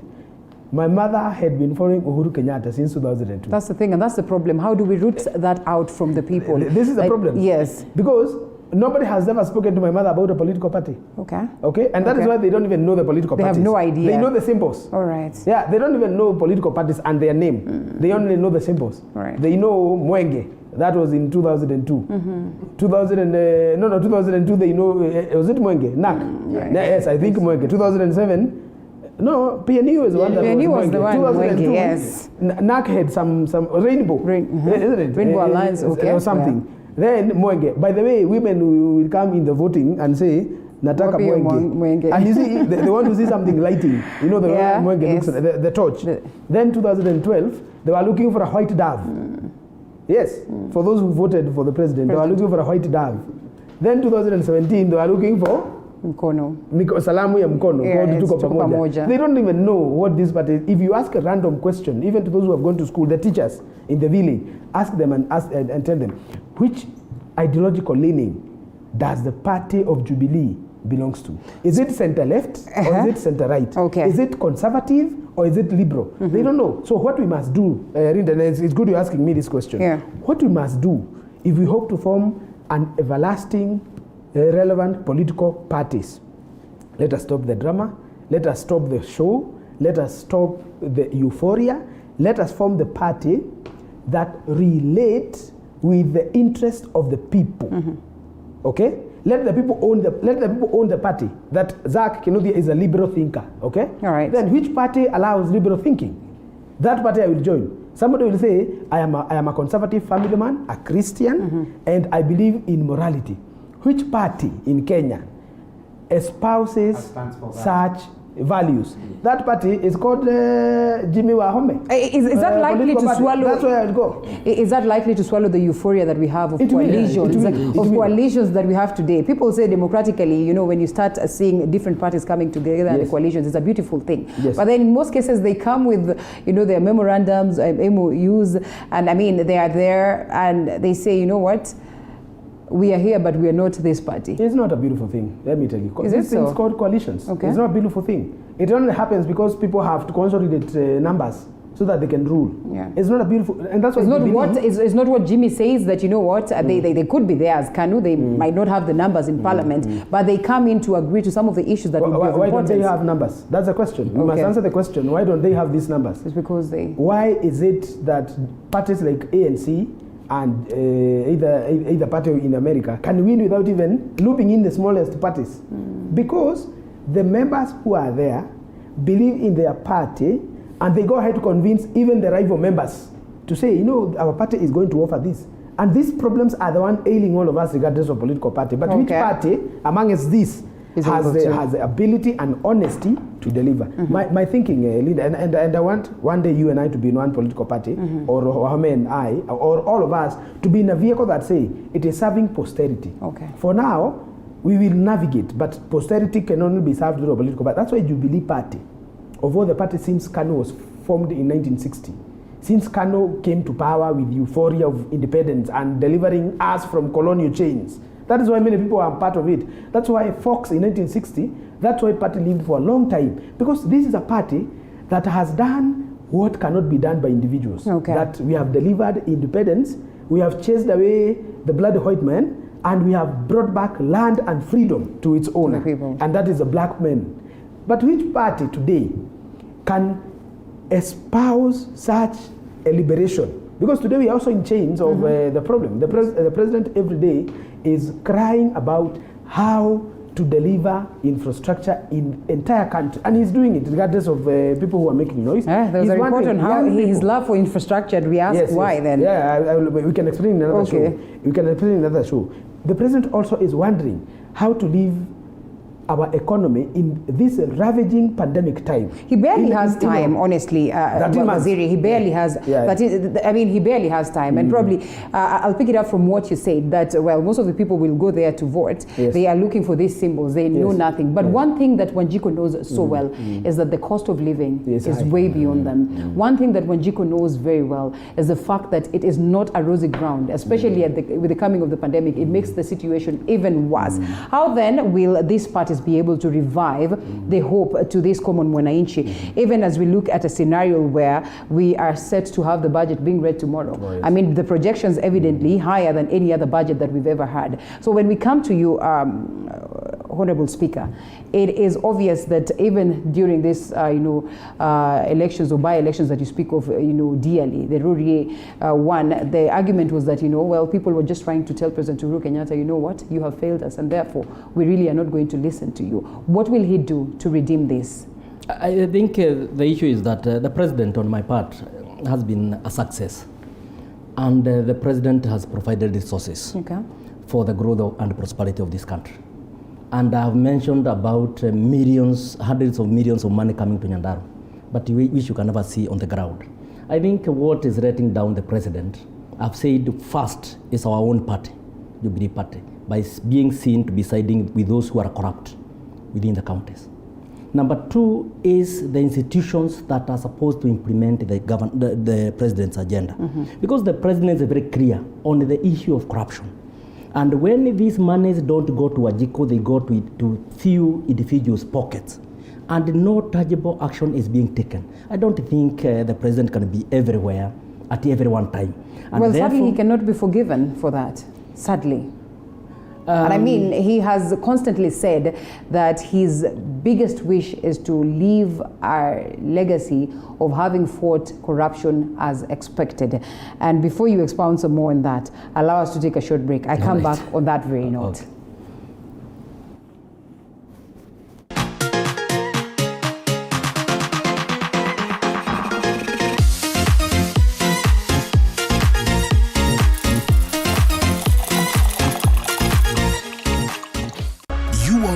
Global Precast Panels, we have the best quality, durable and affordable precast panels to suit all your needs. Manufactured under a controlled environment, we have the best precast concrete panels, precast concrete floor slabs, precast concrete perimeter wall, precast concrete columns and beams. Our panels reduce construction cost by up to 40% with absolutely no plaster required, including added soundproof benefits. Convenient four-story buildings, schools, offices, residential houses, hospitals, and warehouses. Take advantage of our free transport. Contact us on 0702 24 7267 or 0796 24 7267. Global Precast Panels Limited, your reliable option for efficient construction. These are the sights and sounds of a working nation. There are no shortages to remarkable ideas. What's missing is the will to execute them. You need to stay relevant. If you don't, you're going to fade off.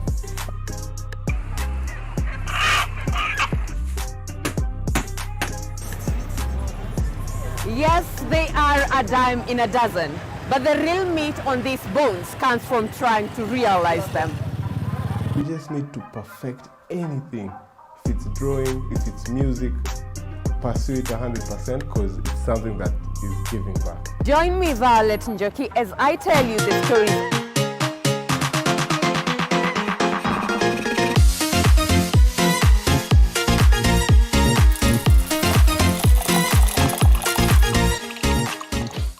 All right, we still have Zaki Nodia, CAS, Ministry of Sports, Culture and Heritage.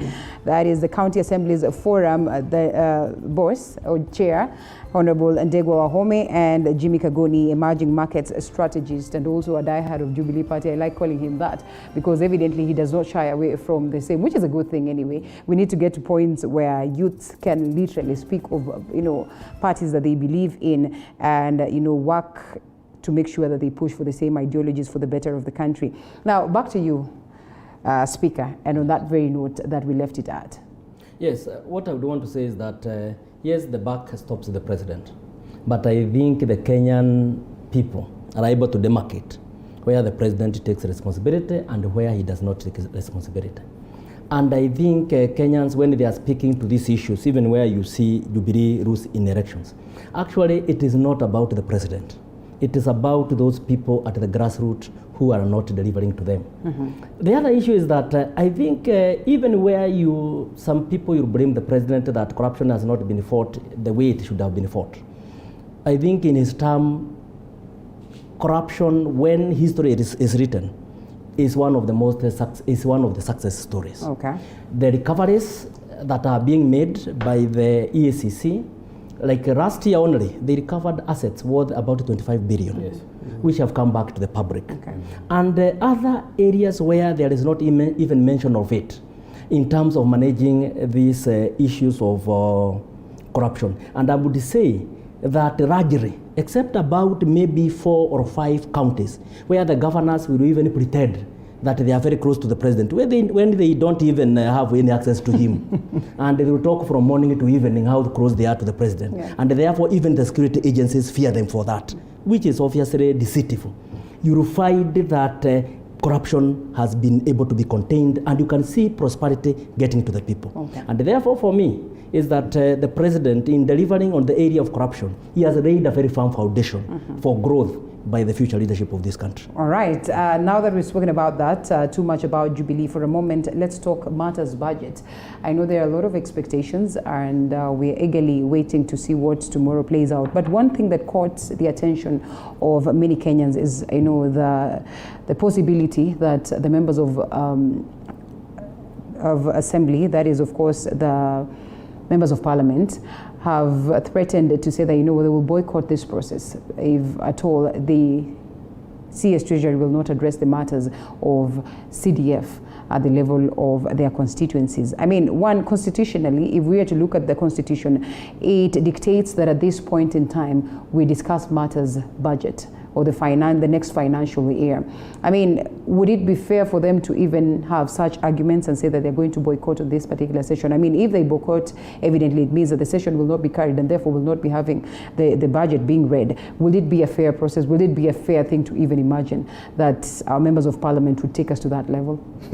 Which is even ironical, because basically that's where even the CDF is going to come from. Okay. The money. But again, if nothing was done on the previous promises, it is only fair that again that they raise, an alarm. Let me tell you, Linda, we live in a country where everybody is wrong only me. I mean, we point fingers to everybody else other than ourselves. Like, I'll see Zach is not doing this, the Wahome is not doing this, Linda is not doing this, but I have no time to really check on myself. First of all, why I've never even wanted to embrace this talk from parliamentarians, maybe we can discuss it when it's coming from other quarters. The parliamentarians themselves, when they bring the conversation of debt and the treasury and what the treasury is doing, is because there is no single policy that never went through that parliament. No single policy that did not go through that parliament. And it was either registered there until it got to a point where it was assented. And all of a sudden, people want to disown all that.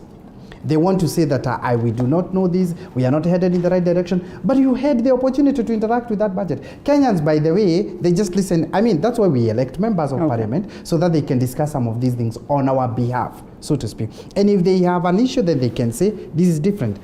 I haven't seen even a single member of parliament, to be very honest to you, Linda, and if you have any, please let me know, who have brought an alternative policy, an alternative idea, even to deal with the budget and say, let's not go route A, let's follow route B, and this is what route B should look like.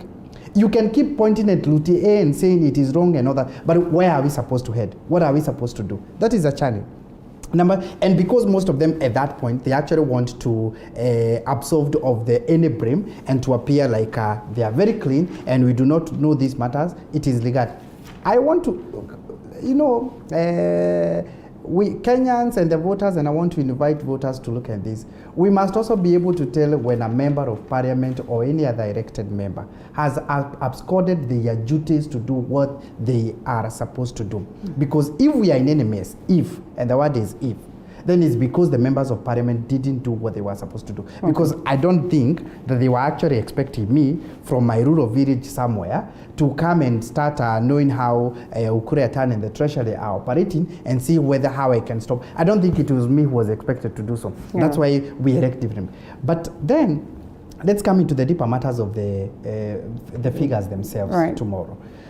And what I have seen, even the media houses saying that going forward 2.6 billion every day, that is going to be our debt, and that has increased from 2.1 now headed to 2.6 billion, and maybe now it is the burden of the treasury to really convince Kenyans and tell them why exactly are we moving from 2.1 to 2.6. Is it even healthy? Where exactly it's going to leave the country, so to speak? Many of us have witnessed quite a number of infrastructure projects that are taking shape, and the truth of the matter is that this country is moving forward. Oh yeah. I think we were discussing this during Madaraka Day, and I told you that if you check, we are not as bad as it appears. The venture capitalists have really, and those are people who really do a thorough research before they invest their money in terms of environment to know where they can be able to reap back. The return on investment is a critical component when they are putting their money. Kenya, was number 2 in Africa after Nigeria in a difference of only 2 billion. Okay. Where venture capitalists felt so comfortable to put their money in and to invest. Okay. This was in the period of COVID, 2020 and now going to 2021. Now there is a reason why they decided to come here. If you check economies like Egypt, where you'd actually expect they are way better than us, we had a difference of 100 billion. 100 billion. If you check an economy like that one of South Africa, we had a difference also of 100 billion. Now, when you check on that, because sometimes I find like we also beat ourselves too hard sometimes without even comparing ourselves with others and see exactly how we are. If we are to play the game of comparison, honestly, it would be worth for us to beat ourselves if we are to equate ourselves to the countries that we were at par with, the likes of South Korea, the likes of South Africa that you just mentioned, Singapore, then honestly, it will be fair for us to beat ourselves because they have taken huge strides. Let me tell you when we use that notion of, and I know it has actually been overused over Singapore, Malaysia. Overused for a reason. Yeah, overused for a reason. Yes. But there is a whole other context that we never talk about economically. Okay. I know they really tried something, but there is a whole context. You know, it wasn't just Kenya in Africa. It wasn't just Kenya in Africa. True. There were other democracies. There was Ghana that had received their democracy. Which is doing so well equally. Yes, but way below where Kenya is. Way below where Kenya is, by the way. I mean, there were so many others, so to speak. It's not just Kenya around, like it was Kenya left and the rest of the Africa and Singapore and Malaysia went ahead and all. There is a whole aspect of how we also managed. Because if you look at if you read even the sessional paper number that was written by Tom Boyer, that was so brilliant on how we can ensure that the economy is integrated with our social life and the way we live and the way we operate and all that. Okay. It is the same way Singapore did. It's the same way Malaysia did. They had certain other benefits that nobody speaks about. They had other benefits, and I know it has actually been spoken, and I can speak to you about this as an authority. They had other benefits around them that nobody speaks about, so to speak. It didn't just happen. Don't think, and I do not want to get into that controversy, that bit and all, but don't just think that if Rick One was just in Kenya, that it just have happened like that. There are so many other factors that nobody speaks about. All right, okay. As part and parcel of government, Zach, do you suppose then that Kenyans should trust the process as it is, while we are going through so much pain, that this pain will certainly deliver gain to us, looking at the projections that we have today? I mean, the budget is not even read, but at least we know that the projections will speak of a scenario where we'll have to go so much deep into our pockets to sustain the debt that we have today. The reality of the fact that we're not able to raise tax that is enough to sustain our very own budget. And worst of all is that, yes, you're getting to a higher trajectory in terms of numbers as to the the budget estimates that will be presented tomorrow. Let me say the following, and I'm very grateful for that question. I would want to address directly the people who criticize the debt concept. Okay. Those are people I would want to talk to and speak in their language, bring them down where we are.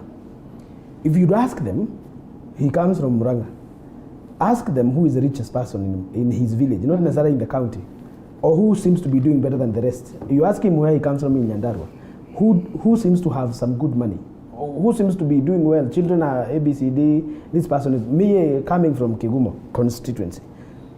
Any person who does slightly better than the rest is into debts. Is into debts. That one, in that language, if there is a guy with a border in the village and another one doesn't have, this that doesn't have a border should ask this one with a border. How did you? Whether this one is totally free or still is attached to some debt in a bank or to some circle, in the village. This is the language they understand. Now, if you come higher to where we are, we come from the county of billionaires, Muranga County. That's true, Muranga County. If you ask Peter Munga, if you ask James Mwangi, if you ask Benson Wairegi, if you ask Chris Kirubi, if you ask all these rich people, ask them how much portfolio they have in terms of wealth and how much debt they attach to that wealth. Right. The truth of the matter is that nobody can grow without debt. Do you know something? If you are poor today, like I am, it's because I don't have debt. Okay.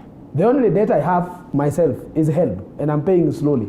That one I agree. And just a minute, that debt, I have that debt because the interest of that debt is now I have a degree. Yes. Those who do not have a degree do not have a debt because they did not incur it.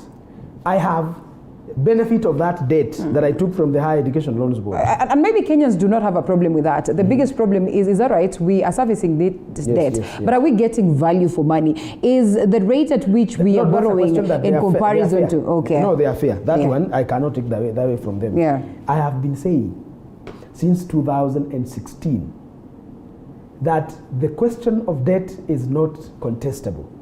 What is contestable is the utilization of the debt. Are we together? That the president trots the globe asking for support in Euro bonding, American bonding, Asian inclusion, economic sparring, talking to China, talking to countries, the Asian tigers is mentioning, talking to America, talking to France, talking to Italy, talking to everybody who can come here and help us grow. The president has done that. Good thing is that since that time, money has been coming. Can you imagine we are the only African country that has got 3 rounds of Eurobonds? Other countries like South Africa have tried, but they could only blow one. Nigeria could only blow one. Kenya has blown the 3rd. And they are asking, are you interested with the 4th? It is not magic or witchcraft, okay? It is not that Kenya is a beautiful woman whom every man wanted to betroth. No, but it's because it's a promising woman who has an element of virtue that every man would want to make mother of the children. All right. This is the aspect. We have been saying the problem of the debt in Kenya is the utilization. And we have said, how do we arrest the carnage? He has mentioned that we have tackled corruption. Because we say, a certain, like Italy. Italy said, we have seen Kenya, this is a promised land, it's the Canaan you are talking about. Can we come in? They knocked, we opened. They said, we want to help you deliver dams. And we'll do 2 dams for you, worth 63 billion. Imagine, 6 then what happened? million Then what happened to these dams? Then some overzealous gluttons ate the money. And so? So the dam stops. And Kenyans are going to pay the debt? No, this is the point. They must pay to feel painful. Because they are shouting and celebrating the same thieves. Who stole this money, carried them with helicopters, brought them through some banks here in Kenya, and those banks have since been sanctioned. Then they spent that money buying towels for a dam. So the taxpayer is to blame? Where within, no, it's not to blame. His ignorance is to blame. Remember, let me remind you. Just a minute. Where within the infrastructure of dam construction do we need plates? Where do we need forks? Where do we need towels? Within the infrastructure of dam construction, where do these people laundered the money buying their personal gains? Okay? Right. So that debt, particular debt of Arol and Kimorel dams was misused. Okay? By people who are within Jubilee Party or so to speak. What we hear. The very same people that you believed in at some point in time. No. By the way, those that I never believed in are the ones who are messing. And I've told you I fell out with them. And you went to vote for Jubilee Party? I never voted for Jubilee Party. Okay. It is important. I voted for one person who was unfortunate in that party. But there was no vote for the party. Okay. It was a vote for the individual. Yes, it was a vote for an individual who carries the flag of Jubilee. If he was independent, he would have been happier because I preached for him to change his running mate. Okay. Across the country. But I was punching above my weight. I could not have made that determination. All right. He is aware. My brother is aware because we have been together for some time. I said these things could not have been sustainable. We cannot, if you have a wife as a man, now we are men, good thing you are lady. Yes. For us as men, what do we say when you are not there? We say that if you have a wife who is pondering what you are saving and who is overspending on what you are doing and who is destroying the very basic tenet of peace that you need as a man in the evening, it is not worth it. The signs were clear back then. The signs were clear. Jump to the next hut, put, as Kikuyus would do, put another hut in the same compound and bring a woman who will... The signs were clear. Why is it so hard then to put these people to work? No, the man of the house has since done so, has now built another hut and has brought in another woman. But what is left of Kenyans who equally supported them? Let me come back to the question of debt about Kenyans. It is unfortunate that our Kenyan people will have to bear some of these pains of mistakes that were done by some of these people whom we have been talking about, and we'll talk about next year. By the way, once I resign from government to go and do politics, because it behoves me your to do interest so, through the law. We will tell the people these things, and we will remind them why some of the pains they feel today of economic burden were created by some people also who have interest with them. Let me say, debt is very important for a country that is growing. The countries around us do not have as much debt as we have, but then there's nothing to show for it. All right. There's nothing to show. We have roads. This road coming here from ABC, going all the way to the airport, that road has actually been constructed with private equity. The one from Rironi to Mau Summit also will be a private equity. It is not debt. People should understand that. It is Wahome and I and Kagoni having some billions that we are not using as rich men somewhere and saying, let us make this infrastructure program, then we will charge people. And then we will pay. It happens in Ethiopia, happens in South Africa, happens in other developed countries. That is not debt, okay? That is private equity, and that's where the president is now going. The president is now changing gear because he has heard the cries of Kenyans also that yes, they are not to blame for the debt we have taken. But sometimes the red tape within implementation of this debt has become so bad that Kenyans have a right to make noise. They have a right to feel pain. Yet, I cannot stop the program I promised for them through my manifesto. I have to deliver. How do I get this done in a different way? We congratulate the president. And I'm sorry, I'm a Kikuyu. When I say Rinda and should be Linda. Okay, you are forgiven. I think it is important that you forgive me. I would want to keep referring you by your name. Except that I'm afraid that I make that noise. It is important that the president has gone out of his way to find alternative means of delivering his program, like private equity. Debt is beautiful. Debt is sweet because it makes you grow and also keeps you alive. America How much today, of social, contracts and policies do we have that, well, in as much as we get to these other alternative agreements, then we do not land ourselves into more trouble? Look at what we're speaking about. We have fears of colonization. Yes. We have fears of these individuals that are running with us these programs would come and put the state in capture. I mean, what more is being done with the policy? We allow, yes. Briefly. Look, today, you want to run to Spain to go and do a break, after this good work you do every morning. And your flight is scheduled for 1850 hours. That is 6:50. Then you are here finishing the work that you have to finish, and it's already 3. Do you know you cannot make it to the airport? That's true. Traffic. What if? It happened to me just the other day. Yes, good. What if there is an alternative that now takes you there in 10 minutes and you have to pay 1,000 shillings? Is it worth it? The bigger picture. Yes. All right. It's a bigger picture. Speaker. These are some of the things that we must also answer. Make it brief so that speaker can come in. He's been silent for quite a while. So that I don't lose that. We are trying to move from being an import country to an export country. How do you do so? You must create the infrastructure to do the export. Because if you are borrowing much, then you must see how you are going to get the money back. And the only way to get money back is really to be an export economy. Now, without some of these infrastructures, the upset, the expressway, the airport, and all that, you cannot manage to do so. So let's also see where we are moving. And some of these benefits, by the way, because most of them are actually capital projects, Linda, we might not realize the benefits immediately and now. But the truth of the matter is, years to come, people will be wondering how Kenya moved from this level to the other. That's exactly the same question you are asking. How did Singapore move from here? It's because they saw the bigger picture. And now, small as they are as a country, they created the infrastructure that will enable them to get to the levels of our first world. That is exactly what we have. Otherwise, the truth of the matter is, and by the way, check even the economy of Singapore and Malaysia.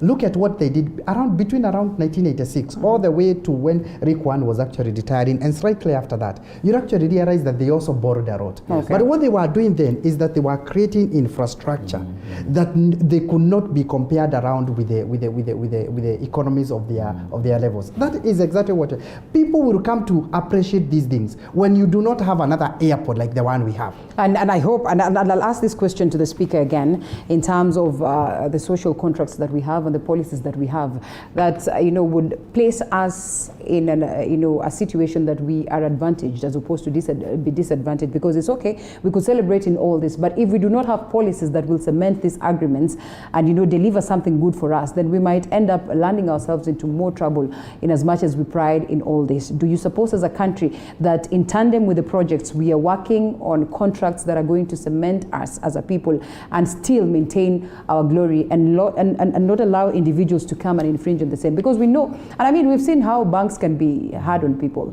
You go get a bank, you go get a loan, it appears as though you're doing so much, but if you're not able to pay for the same, it's not all rosy. And we're not saying that we won't be able to do that. So do we have policies that are good enough to cement our social culture? I think Kenya, we have most of the progressive laws. We have most of the progressive, some of the most progressive policies, regulations, the whole regime of legal instruments to ensure that Kenya moves to the next level.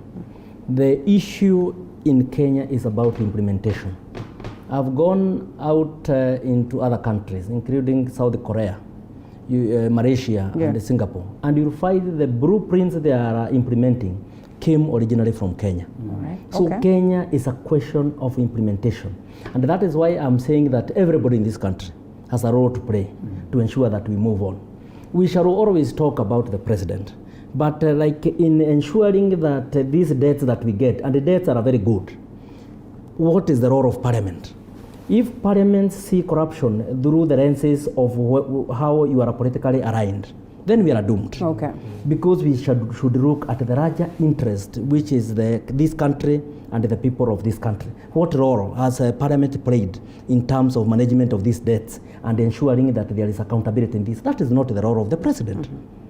And therefore, I am saying that our social contracting, it is very progressive and it can offer prosperity. The way it is, just a matter of implementation. Maybe you mentioned about the members of parliament and the budget on Thursday. Yes.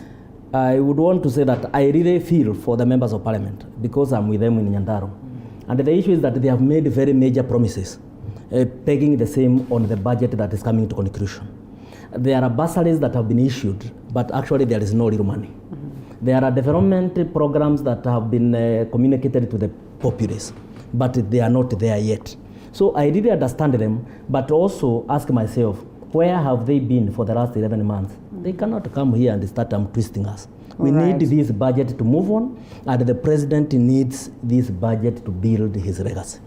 Yes. All right, gentlemen, time is extremely out of our side. Now, Mukoya Ayua says it doesn't make sense increasing the budget for 2021, 2022. I wish they could have reduced it since a lot of money located for various purposes has not been utilized. And he says it's very unfortunate that East African budgets depend on loans, yet citizens are under abject poverty. A couple of other, messages coming in, but then time would not allow us to go through the same. But because we are on the budget aspect, I think it's only fair that we peak on that. We have to close it. I'd love to hear your parting shots in regards to the same. But before we go, Zach, we had a conversation earlier on before you stepped in regards to what brings the speaker to Nairobi.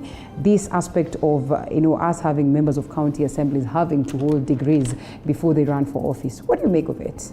Mahatma Gandhi is popularly quoted across the world. Having said there are a couple of social sins, and he mentioned them to be 7 social sins that you can commit, a sin that is of social nature. Okay. And among them, then he would speak of politics without principle. He would speak about worship without sacrifice. He would speak about wealth without morality. Yes, that you are so rich but you are immoral, so you are going to destroy our women. And such like things. But the most important thing relevant to this is that Mahatma Gandhi said that education without character is dangerous. All right. Education that has no character. That you go to the university, find young men, because of freedom and newfound dalliance with knowledge, have become more wrecks. That they can do anything. They can use a pen to swindle their parents. They can use the pen to steal from the coffers. Because they are so educated, they are going to cover their tracks. They can use a pen, manipulate the law and the regimes of policies because they have gone to school. But that who has not gone to school cannot use the pen to steal. They cannot use the sword. Okay. And the sword, they will be caught. Yes. So it is important to be educated. Most importantly, good to have character. Why do I think that it will be important to have leaders who have gone to school? Our constitution puts it very clear. Only 2 people must have degrees before they are elected. Only 2 in Kenya, as per the law. Right. The president and the governor. The governor. Okay, and then their deputies. You see, why the president? Isn't it discriminatory then? Okay. Yeah. Why can't we go to court? Because we are fond of going to court to wreak havoc. Why don't we go and say the presidential aspirants are being discriminated that they must have a degree? There are people who want to have to be president and have no degree, or say a governor necessarily should not have a degree.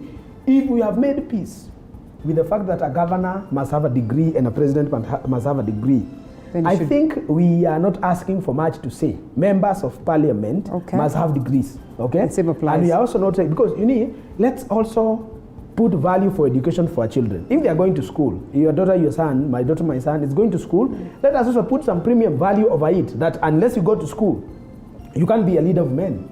Unless you have gone to school, you cannot lead us. This is the society we are living in. I think it is important, but to start with, MCAs should have a postgraduate, what is it called? Post O level. Yeah, past O levels. They must post-secondary qualification. Yes. And please let them not go and do driving. Driving is not what is this called? Oh my goodness. Gentlemen, let's close it at that.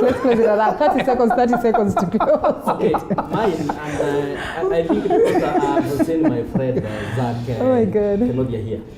That is a good man, very progressive mind, with obviously a very luminous future for this country.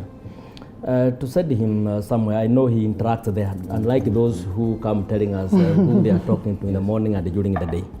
That Zach Kenodia, tell our governor number 1. Actually, the president pronounced himself as the governor number 1 of Nyandarua. Yes. That Nyandarua is breeding.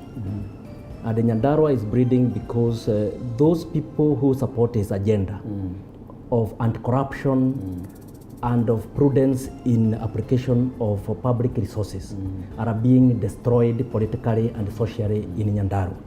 And I would say, as of now, the people of Leshau Pondo don't have a representative in the Assembly of Nyandarua by the name of Peter Gadongo Kamau. The people of Kajuri Ridge don't have a representative in the Assembly of Nyandarua by the name of Honorable Suleiman Kihika Kimani. The people of Morongaro do not have a representative in the Assembly of Nyandarua by the name of Kariuki Mushiri. And the people of Virginia don't have a representative in the Assembly of Nyandarua by the name of Samuel Jada Kenyajui. Also, the women of Nyandarua have lost their representative, who is the chair of the Women Caucus by the name of Honorable Esther Nyamburamoki. And finally, the chair lady of Maendeleo Wanawake, a nominated MCA by the name of Margaret Wajiru Irede, has also been removed from the County Assembly of Nyandarua just because they support the president's agenda. We are asking the president, and I've said previously, please, our governor number 1, interfere and save us from the shenanigans that are taking place in Nyandarua. All right, well, I'll take the message. Jimmy. Thank you. Thank you. Mine is... Make it brief, because you do not represent the people of any county assembly. Just a call for patriotism as Kenyans. Right. I think if there is one value that I feel that we really need to cultivate is to be very patriotic of our country. I mean, we are not just the only country that have issues. Even America and everywhere else, they have their own issues. But number 1, when you are a patriotic resident and citizen of that country, then we can be able to solve much of our problems in a more moderate and in a more amicable way. You know, his level of patriotism sometimes worries me. He is so patriotic that you really do not understand. Don't you go through the troubles that Kenyans go through? Jimmy has always been. All right, we're closing. Yes, when we really fight ourselves, and there is a way you can really appreciate our country, so to speak. Zach, in 30 seconds. Thank you. I'll be very brief also for the interest and respect of the time to allow the programs to run. Let me say the following. Let us step out of our cocoons of self-pity and also from disillusion. Sometimes life is full of bumps. Sometimes you feel low, sometimes you are high, sometimes you see things are not working, sometimes things are working. All in this I will tell them. It is true that pandemic has wreaked economic havoc for everybody. Let's be honest, for everybody. Even those who still have means to sustain their living cannot do it in peace because they can see their immediate neighbors are suffering. That's true. And they are sharing a lot with them, those who can share. I'm just asking the Kenyan youth, I'm asking the Kenyan woman folk and the Kenyan man folk, everywhere they are, including his county where there is distress, I'm asking them to maintain an eye of hope that while things are so difficult now, tomorrow shall not be the same. We shall rise to a new dawn when all these things have passed away. Kenyans should also move around and see the kind of work President Kenyatta is doing. This work is going to spur growth, as he's saying, because if we want to grow, first of all, let's make infrastructure nice. I also want to ask the principals and the head teachers to see also that they're not living in a bubble. Let us not be rushed to send away our children from school because they have not paid school fees. From all over the country, I think the principals can find a way. I also feel them. I know it's not very easy to run 1,000 boys or 1,000 girls in a situation where there is no money. The few billions of money that the government has put into school system, I ask the principals with humility, and I'm no longer the assistant minister for education, but I still get these cries from parents across the country. Those parents who can pay, I ask them to pay. Those who cannot pay, I ask the principals to forbear and wait for good times to come. Lastly, I am asking for unreserved support for my party leader, who is Governor number 1 of Nyandarua, as the Speaker has said, and also Governor number 1 for Muranga, where we also come from. He's Governor number 1 for every county. I am asking that we support him to deliver his programs. He has said politics will come towards the close of his term. Right now, between now and then, we are not doing politics. That's why I told you here I'm not also doing politics. Let's support the president and also let's pray for him. All right. Well, thank you so much, gentlemen. They are all politicians and therefore you can understand. And I am a journalist, so we somehow are allowed to get an extra minute when we're given a minute. It was good having you. Zach Kinodia, the last speaker, CAS, Ministry of Sports, Culture and Heritage. It was good having you once again. Jimmy Kagoni right next to him, emerging markets strategist, Asante Sana. And lastly, the County Assembly's Forum Chair, that is Honorable Ndegwa Wahome. It was good having you once again, as I look forward to engage with these gentlemen some other time on issues that pertain to the interest of the common mwananchi. We close it at that, but not in totality, because we cross to the next segment where we'll be discussing matters money, really important, and how you get to invest. In as much as we are in that tough moment, it is always important to think about the future. So after this break, we come back with more.